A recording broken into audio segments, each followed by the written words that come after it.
आता या निवडणुकीच्या काळामध्ये एक मोठी बातमी समोर येते, कारण एकनाथ शिंदे देवेंद्र फडणवीसांमध्ये दुरावा निर्माण झालाय की काय असा प्रश्न उद्भवतो आहे। एकाच हॉटेलमध्ये असून सुद्धा दोघांनी एकमेकांशी अबोला धरलेला आहे।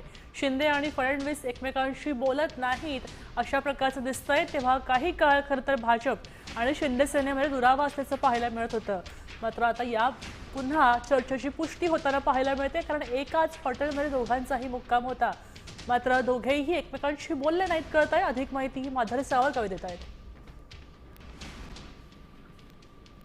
छत्रपती संभाजीनगरच्या रामा हॉटेलमध्ये रात्री उशिरा मुख्यमंत्री देवेंद्र फडणवीस आणि उपमुख्यमंत्री एकनाथ शिंदे आलेले आहेत। रात्री दोघेही याच हॉटेलमध्ये मुक्कामी होते। आता काही वेळापूर्वी मुख्यमंत्री देवेंद्र फडणवीस हे पैठण इथल्या सभेला निघालेले आहेत आणि थोड्याच वेळात पुन्हा उपमुख्यमंत्री एकनाथ शिंदे ही पैठणमध्ये त्यांची 12 वाजता ते 1च्या दरम्यान एक सभा होणार आहे, त्या सभेला ते जाणार आहेत। पण या मधल्या काळामध्ये त्यांची भेट होईल की नाही यावर जोरदार चर्चा होती। भेट झाली नाही हे स्वतःच मुख्यमंत्री देवेंद्र फडणवीस यांनी सांगितलेलं आहे।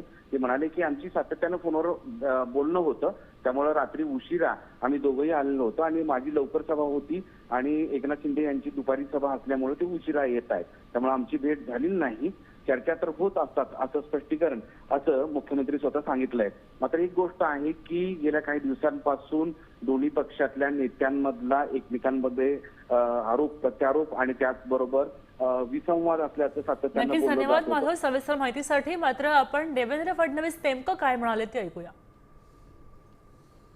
मी रात्री उशिरा आलो आणि मी त्यांच्यापेक्षा लवकर चाललोय, कारण मी माहिती घेतली त्यांची सभा माझ्या 1 तास नंतर आहे, त्यामुळे भेट झाली नाही। उद्या होईल, त्याला काय। म्हणजे शेवटी आम्ही दोघेही आता प्रचारात पूर्णपणे मग्न आहोत। फोनवर तर आमचं बोलणं रोजच होतं, त्याच्यामुळे आता भेट झाली नाही झाली तर ते तयार व्हायचे आहेत। मला लवकर निघायचं आहे, कारण माझ्या सभा लवकर ठेवल्या आहेत, यात कोणती मोठी गोष्ट आहे।